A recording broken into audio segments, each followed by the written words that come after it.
Okay, so then we can continue after the summer with some lectures, and I thought to properly get into it from kind of immediately and start talking a little bit about LV filling and diastolic function. And as you might know, that is often perceived as one of the more difficult parts of cardiac imaging and cardiology and cardiac assessment. And you will see that the reason for this is that you really have to understand the physiology, you have to understand hemodynamics, you have to understand relationships between pressures and flows and sizes and things like that, like I've been saying also before. And then you have to integrate this information. And also for the engineers, what you will see is that depending on the kind of severity of disease, you will see that there are kind of what you can call like non-linear changes, in the sense that some things look like normalizing while they actually get worse, and only by integrating the information you can really assess it. And so the idea is today to give like a first overview, a first impression, like a first discussion of some of the things which are relevant. But we will come back to many of these things. So because it will be a lot of information, and then we will come back to that in kind of several circumstances. Let's first see, it's like when we talk about diastolic function, you have to see it's like, okay, what is diastole? And what is then diastolic function? And as you will see is when you start looking at the different periods in the cardiac cycle, there's actually a lot of definitions of what diastole could be. Because you can either look at, for example, the valve timings, so aortic valve opening, aortic valve closure, mitral valve opening, mitral valve closure, and that would determine the ejection period and the filling period. And of course, these are important. It's this kind of filling period, which would be the kind of, in some ways, diastolic function is how does the ventricle fill after it ejects.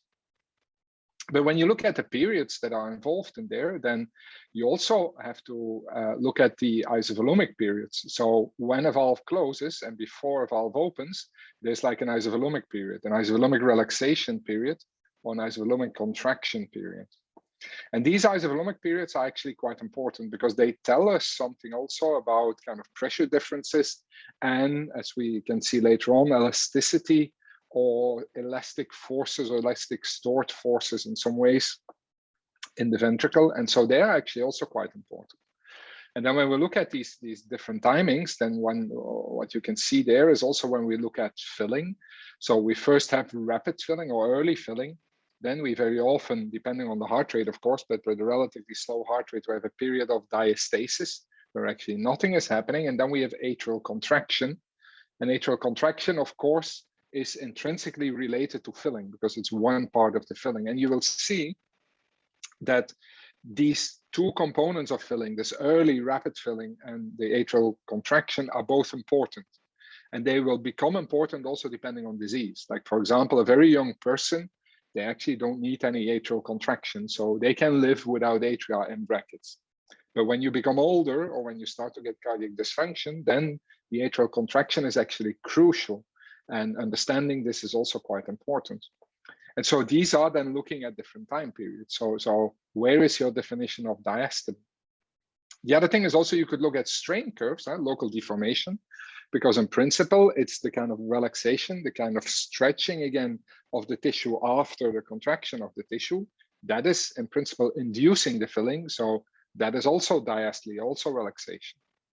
But what you will see, and what we also discussed before, is that can be different depending on the position in the ventricle. Because if you have post-systolic thickening, for example, this post-systolic thickening will happen in your filling period of the whole ventricle. So do you define this locally? Do you define this globally? And which is the thing that you then take into account? Or do you just say, like many often people say, it's like, okay, you have systole and diastole. You just have two time periods. And they are separated by aortic valve closure and mitral valve closure. But this is kind of so crude in some ways that it not necessarily can contain the information. And then even when we go and look at muscle mechanics, As I told you before, contraction, the active force development of the cardiac cells is very early in the ejection phase. So that means that by half of systole or half of the ejection phase, what you will see is that actually active relaxation of the muscles in the sense of cross-bridge breakdown is already starting.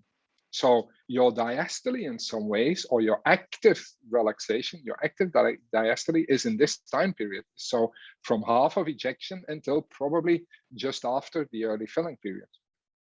And then later on, what happens is that the muscle acts as kind of a passive material with a certain compliance. And we will see then later on that the tissue properties, the passive properties are very, very important here. And then, of course, last but not least, you can just define it based on the ECG. Yeah? So you can say like, okay, we can take a QRS wave, your T wave, P wave, and we use this in order to do the timing.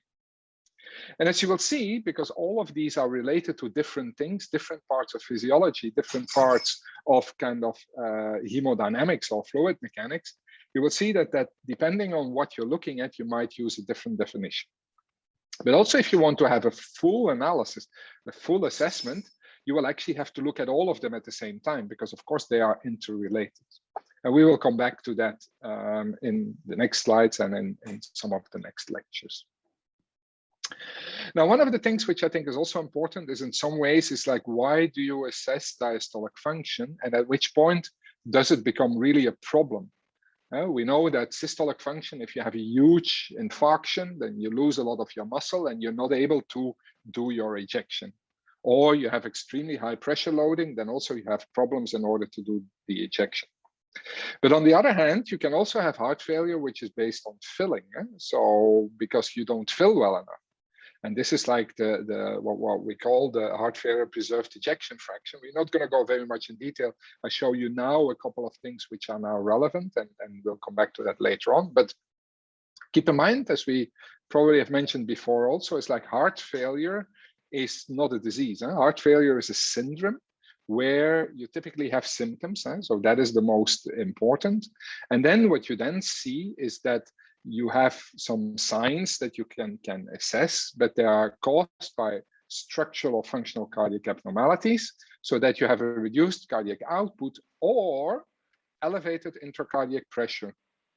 And these elevated intracardiac pressures, you will see that intracardiac pressures are crucial, especially for the filling. And so looking at these pressures is something that will tell us something about diastolic function. You see here that there's nothing about volumes of filling or things like that. Here it's kind of saying these pressures, and it's really these pressures that in the end that will cause a lot of the symptoms of heart failure. And when we then look at the guidelines, like I'm not going to go in detail in the guidelines now, I just want to show you this to show you which type of parameters that are being assessed and which are the things that we really have to look at in order to understand it. Some of the other sessions we can really go into detail, but as we said before here, so when you look, for example, at this preserved ejection fraction heart failure, so it looks like systolic function in brackets defined by ejection fraction, which we know by now is not ideal for an individual. It works on population level, not on individuals. But if you look like having a reasonable kind of function, as you would say, what you then can have is you can have still structural heart disease, namely hypertension, for example, or an enormous left atrium enlargement,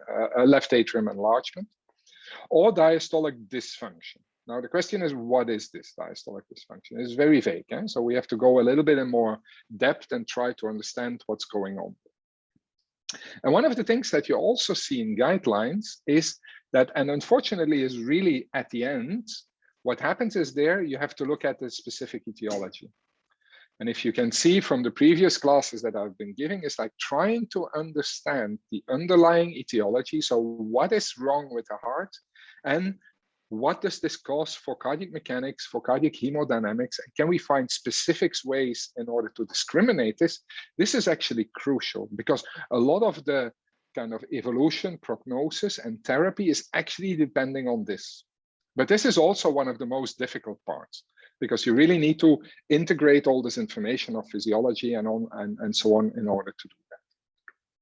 Now, how do you assess that? So one of the things is biomarkers. So BNP and things like that is really important in heart failure. Again, we're not going to go into there, but what you then see is that there's like several criteria. And there's also like not one, but there are several. And what you also see is that you see or. When you see or, that already makes it difficult. That also makes it difficult in clinical practice to do this. It's like, when do you have a definition of heart failure? In this case, this kind of preserved ejection fraction, or when do you have diastolic dysfunction? If there's a lot of ors that can cause this, or assessments that can cause this. So the thing is, there's not one magical parameter. And I think this is really, really important. And actually what you see, and we come back to that later on, when you look at the guidelines are heavily leading on the measurement of what is called EE prime. We will come back to that later on, what this means. And actually, this is already a super simplification. So what you see here is already kind of too simple in some ways. And we will see is like, this is related to left ventricular diastolic function. And one of the things that you see here also is this is kind of pulmonary artery pressure. And we'll come back to that also. It's like, if you have pulmonary hypertension, that is also something which is of course important for heart failure. And here as a minor criterion, you see actually also that you see global longitudinal strain. So you see that strain is actually also relevant. So that means the contractile strain is actually also relevant for the filling. And we come back to that later on. And then, not to forget, is left atrial size. And we also will show you why that is very important.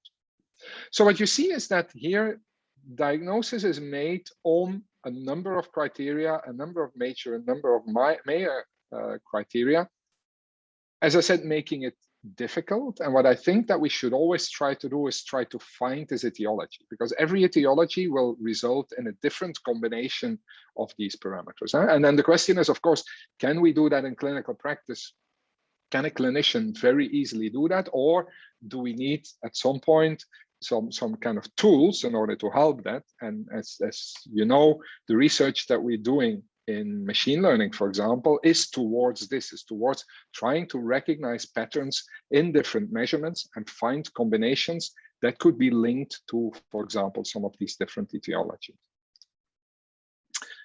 Okay, so how do we assess this? Or how do we look at filling? Well, by definition, filling is the amount of blood coming into the ventricle. So that has to do with hemodynamics, of course. So that has to do with trying to understand the dynamics of the blood, so the temporal behavior of the blood. And this is very, very important. It's the temporal change in how blood is flowing through the heart that we want to assess.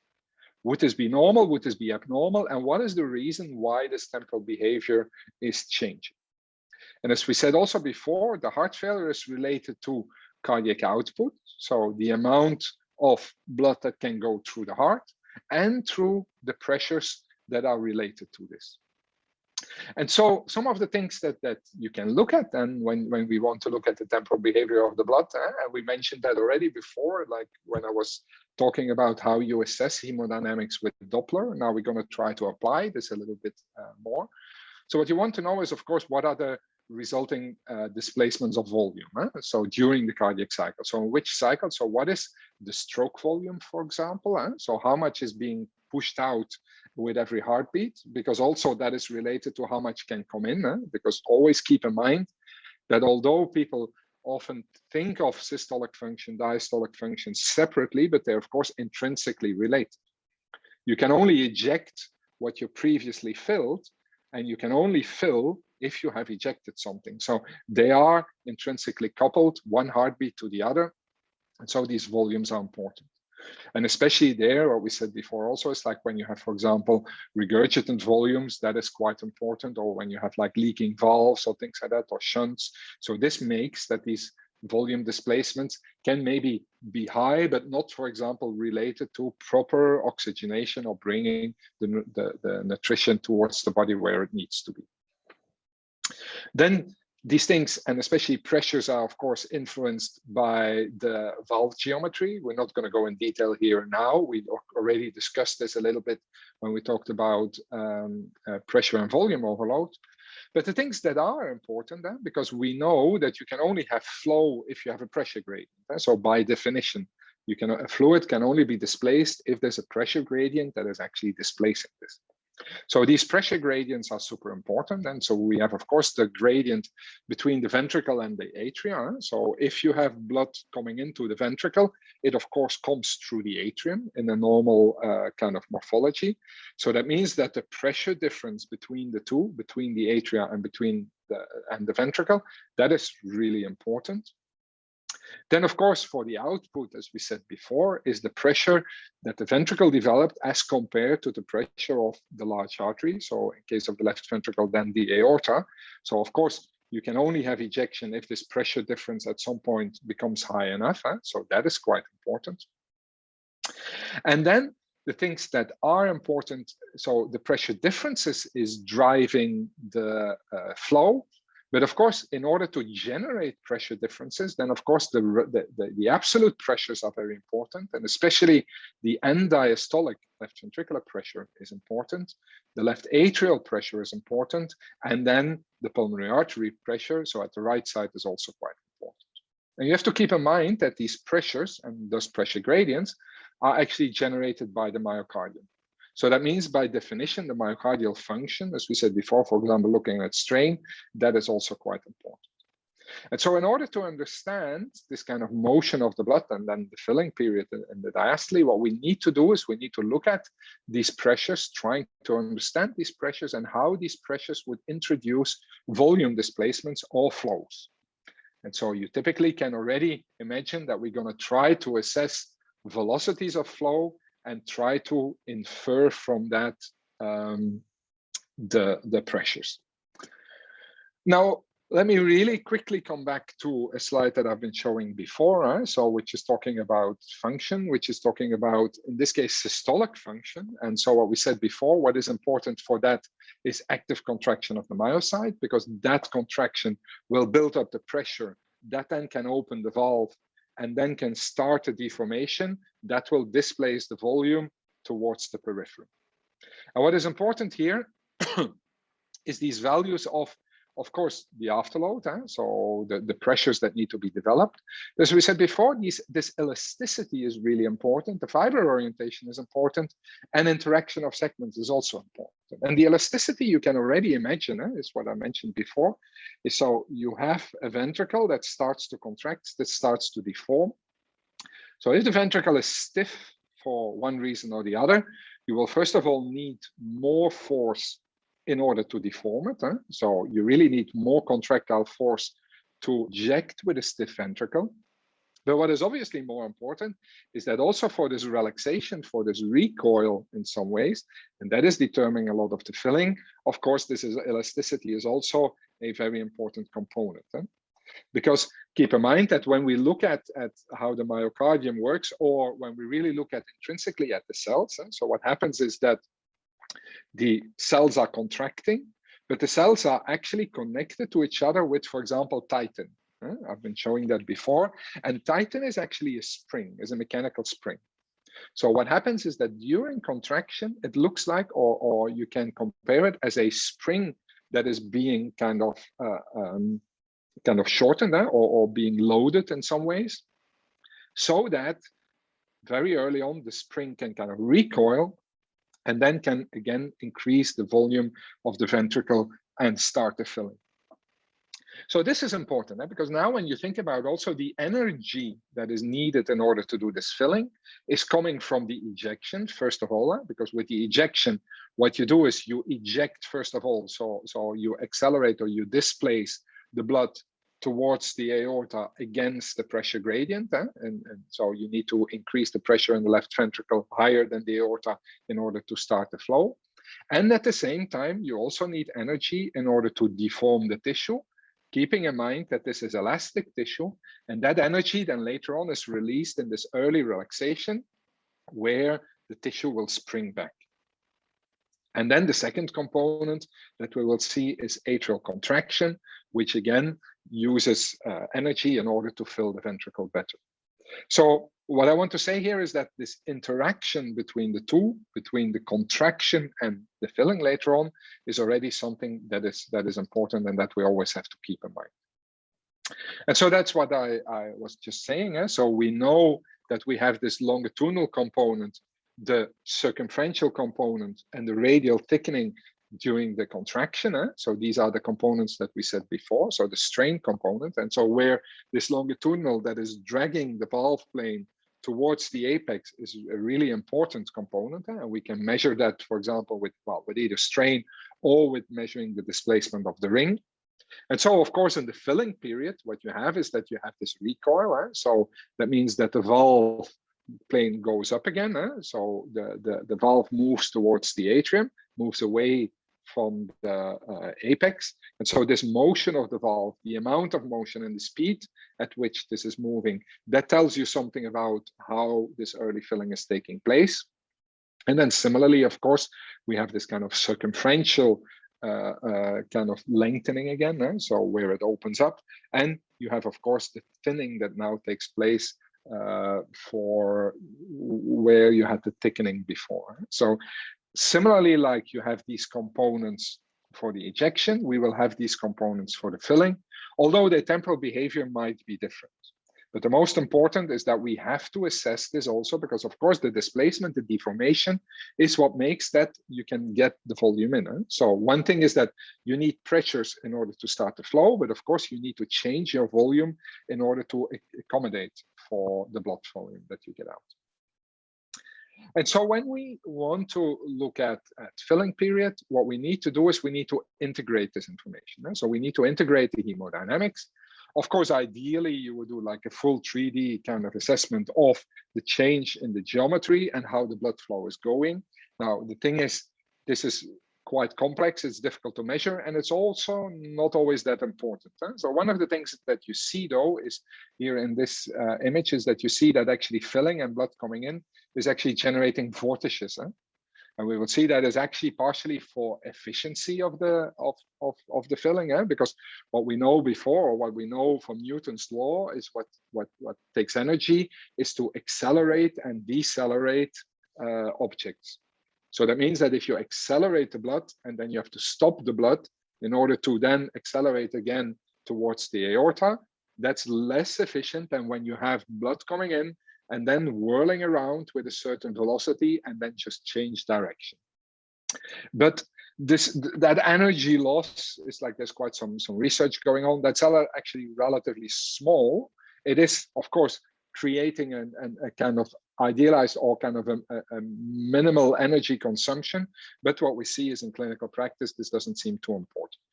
So for now, we're going to ignore this 3D behavior and we're going to look at the global hemodynamics of the ventricle and in order to assess it, because that is really the most important. And so what we need to do for that is we need to understand the pressures and we need to understand the volume changes that are related to that. And we need to understand how the flow in the valves, or we can assess this through the flow in the valve, and we need to understand the timing from this. So when you look at the things that are being used there, it's like, so one of the things is like, let's maybe quickly again go over it. So what you have is like here in orange, you see the left ventricular pressure. In red, you see the aortic pressure. So when you have the ejection period, so what happens is that after the electrical activation, so that's where the ECG is important. So during the QRS period, the left ventricular tissue is activated, starts to develop force. That force is translated into pressure. So the pressure rises in the left ventricle up to the point where the pressure becomes equal to the aortic pressure. And then, of course, as soon as the pressure becomes higher, what happens is that you have the opening of the aortic valve. And so what you then see is that at this moment, when the aortic valve opens, what you see is that the aortic flow is starting. So you see an acceleration of the blood in the aorta. And then at some point, actually, here you see a crossover. I think you see it better in one of the next slides. So what happens is at some point, the left ventricular pressure starts to decrease a little bit. And then you start to get deceleration of the blood up to the point where the left ventricular pressure is then suddenly dropping down when you really have relaxation. Then the aortic valve is closing, and then of course the flow stops. Then pressure in the left ventricle drops. And at the moment that the pressure in the left ventricle becomes lower than the pressure in the left atrium, then of course the mitral valve can open. You start to have this early filling. What you then see is that, of course, because of this early filling, so what happens is like the left ventricle relaxes, the pressure goes down, then the pressure is lower than the atrial pressure, mitral valve opens, and blood comes into the left ventricle. And of course, when this blood comes into the left ventricle, what you start to get is you start to get pressure equalization between the left atrium and the left ventricle. So the left ventricular pressure will rise. And then in the diastasis period, you see that you have the same pressures in the left atrium and the left ventricle, and there's no flow anymore in the mitral valve. And then later on, when you have your, yes? Yeah, I have a question. If there is no blood to flow during diastasis, why is the pressure increasing?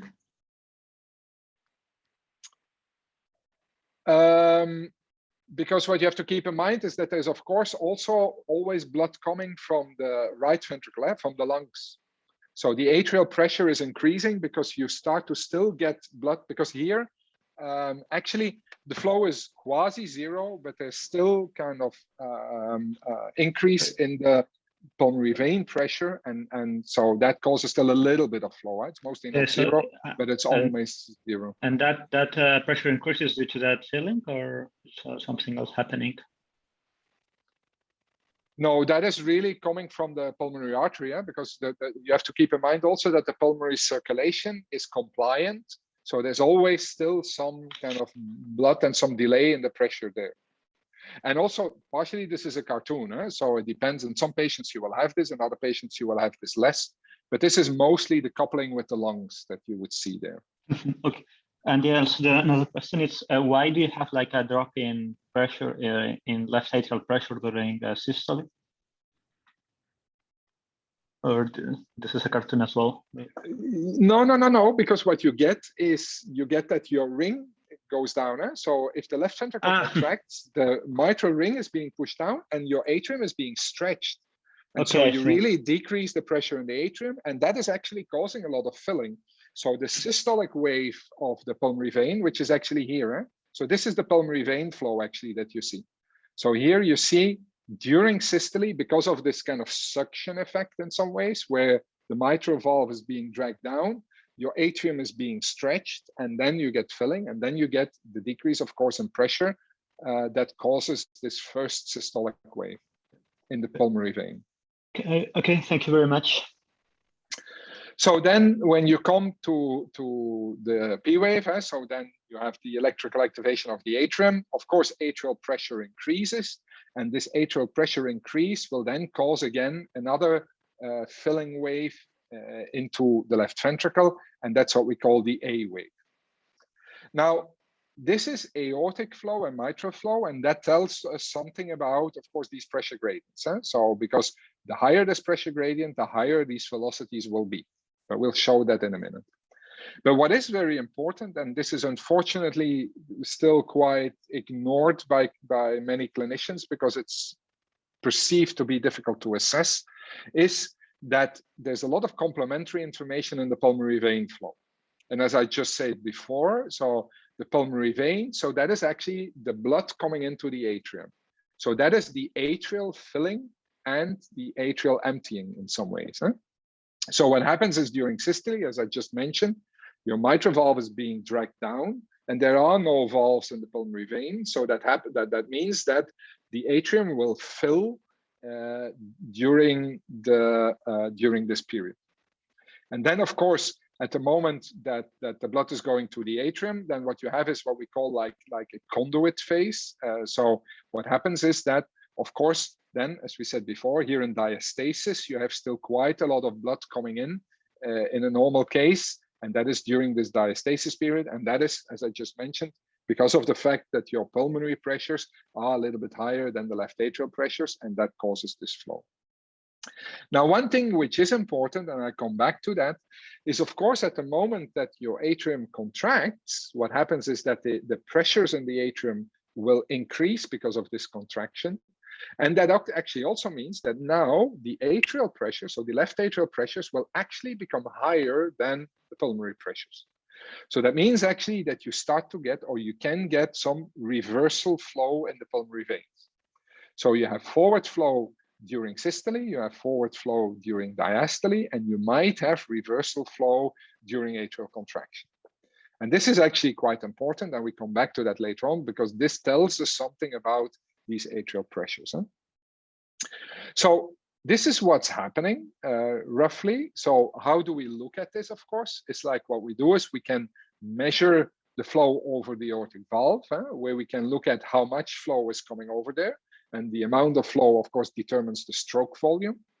We can look at the temporal behavior. And as we mentioned in one of the other lectures, it's like depending on how steep this is and how early or late this peak is, that tells us something about the force which is used in order to do this ejection. So that tells us something about this. Then the mitral valve is super important for the diastolic period, because we can look at the early filling, so which we call the E wave, so capital E wave. So that's where E comes from early filling. And then we can look at the atrial dynamics. So the A wave is the contraction, or is the flow that is induced by the contraction of the atrium. And then similarly, we have similar waves in the pulmonary veins, as we said before. So you have an S wave. You actually have, during the isovolumic contraction, you already have like an S1 wave. Then you have a systolic wave, a predominant systolic wave, where normally most of the filling of the atrium happens during this period, but it's very much related to the fact that your mitral valve can actually come down and then really stretches the atrium. So you will see that you lose this if you lose some of this longitudinal function. Then the diastolic wave and the A wave reversal. Now, duration of these periods is also quite important. And as we also will show, the duration of the isovolumic periods, but also how fast, how fast some of these things are happening is also quite important. So you will see here what we will call the deceleration time, is how fast this decelerate is important. And then the duration of these times are important. So pulmonary veins are important, timing is important. And then in the end, of course, it's the gradients which are important, which we can try to calculate, because it's these gradients that actually induce the flows. You will see that we will actually measure or estimate these gradients by using the flows and then try to get an idea on this. Okay, so here's another way of looking at it. So we will try to look at the same phenomena in a couple of different ways. So what we will see here is that during systole, what happens is that because of the fact that the mitral valve will be dragged towards the apex, what happens is that blood comes into the left atrium from the pulmonary veins because of this deformation. Then in the early diastole, what happens is that, of course, because of the fact that your ventricle relaxes, you create under pressure in some ways in the ventricle. You will start to get flow into the ventricle. So this is the early flow. So that will be the E wave that you will get here. And during this, there's a little bit of flow still that comes from the lungs. And then during atrial contraction, because of the fact that now we increase the atrial pressure. So you see that early filling happens because your left ventricular pressure becomes lower than the atrial pressure. And late filling happens because your atrial pressure becomes higher than your ventricular pressure. So although, of course, you generate a positive pressure gradient, the gradient is created by different mechanisms. And that is actually what we want to assess in some ways. And keep in mind that because we do not have valves in the pulmonary veins, at the moment that we increase left atrial pressures, we will increase, or we will induce, a reversal flow towards the lungs. And depending on how high this pressure becomes, we will have more or less of this atrial reversal flow. So these are the flows, and then related to this, what you will see is that we, of course, have then the deformation of the ventricle. As I said before, this the early kind of filling. So what happens is that we had the contraction, then we have the early filling. The early filling happens because of a pressure gradients. We get the blood coming in, but of course we need to increase the volume in order to do that. So we have to deform the ventricle. And so we can actually measure how fast the deformation of the ventricle is taking place. And so we can measure the velocity, the annular velocity. And actually this is called small e prime. We will come back to that if you measure it with tissue Doppler. And similarly also, when we have atrial contraction, so what happens is that, of course, because of atrial contraction, we fill a little bit more. So that means that we also have a certain velocity. Also, the atrium contracts and will drag up the mitral valve a little bit. So that will also induce some kind of velocities there. So we have complementary information potentially from the velocities of the blood and the velocities of the tissue. And we will see later on that that is actually also what is happening in reality. So now, when we start to go into these periods, so let's first very briefly start talking about this. So what is important for the filling is how fast this left ventricular pressure can go down. And so this is like the pressure decrease. And the first part of the pressure decrease is what we call relaxation. And what you will see there is that this is related, as I said before, to you have contraction of the ventricle, and that kind of loads the spring of the tissue, related to tighten and things like that. So you compress the tissue, and then you have this springing back effect. So that is related to your tissue properties, so how elastic the tissue is. But of course, also, as we said before, when we were talking about pressure loading, this elasticity of the tissue, of course, depends also on the status of your contractile material. Because as we said before, contraction happens because your actin, myosin, cross bridges are building up and you develop force this way. But then in order to be able to relax, what happens or what needs to happen is that these cross bridges need to be broken down.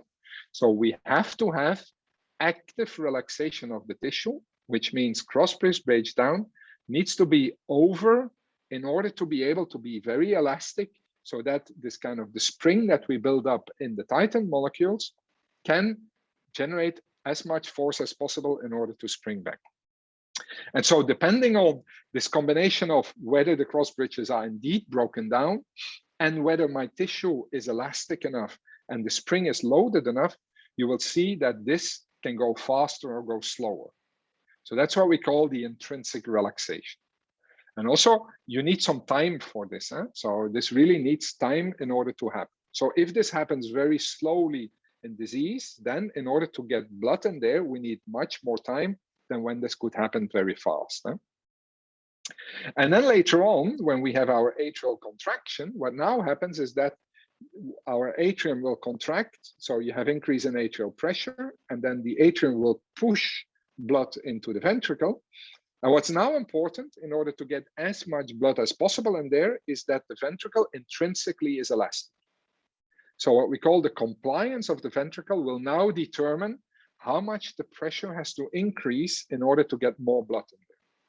So if we have a very stiff ventricle, so if for whatever reason we have abnormal tissue, or if we have a lot of fibrosis or whatever, then in order to push blood in there by the atrium, we need much higher pressures in order to do that. And so you will see that the dynamics of this pressure curve can tell us something there. So one way, of course, then to look at filling or to look at relaxation is by measuring the pressure. But as we said before, you need to have a catheter in order to measure these pressures. And so that in clinical practice is much more difficult. Sometimes we indeed do it, but we try to find invasive and non-invasive ways to do it. So we try to infer this. But what is important for you to understand that you have these different properties, mechanical properties, hemodynamic properties that play a role in the different parts of the cycle. So we have the intrinsic elasticity of the tissue, which is important, especially in the passive phase, but of course also in the atrial contraction phase, but of course also in the early relaxation. But in the early relaxation, what is much more important is that indeed that the stiffness is as little as possible, which means that these cross bridges need to be broken down. So we need to be in fully cellular relaxation before we start the filling. and that we have loaded as much kind of potential energy in our springs as possible in order to do this as efficiently as possible. And so you can see, and this is the last thing that I will say today, you will see that now, depending on how fast this actually happens, this relaxation, you see that, for example, the timing of the crossing with our left atrial pressure will be different. So if we have a kind of delayed relaxation, or we have a slower pressure going down in the left ventricle, what we see is that the crossing with the left atrial pressure will be later and later. So that means that our mitral valve opening is determined by the crossing of left atrial and left ventricular pressure. So the slower we relax, the later the mitral valve opens, and so the longer we will have an isovolumic relaxation time. Because the isovolumic relaxation time is between aortic valve closure, and then the pressure is dropping, and the pressure being lower than the atrial pressure where the mitral valve opens. So that time period is the isovolumic relaxation time. So what you will see is that with a decrease in our relaxation, we see that we have a lengthening of the isovolumic relaxation time. So IVRT is related to the intrinsic relaxation. So that's why we measure IVRT, and we use actually IVRT in order to assess them. But on the other hand, of course, when our left atrial pressures would increase, so the higher the left atrial pressures would become, so the higher or the earlier actually the crossing with the left ventricular pressure will happen. So that means that if we have fast relaxation of the ventricle, but we're working at high left atrial pressures, what now happens is that our isovolumic relaxation will start to shorten. So here again, this is one of these nonlinearities in brackets, where in the early phase, what happens is that we have left ventricular abnormalities. Left atrials is still more or less normal, so our left atrial pressures are normal. Then we have an increase in isovolumic relaxation time, and then at much more advanced disease, where left atrial pressures have increased, and they have increased, we will see later on, because the left atrial filling component becomes much more important.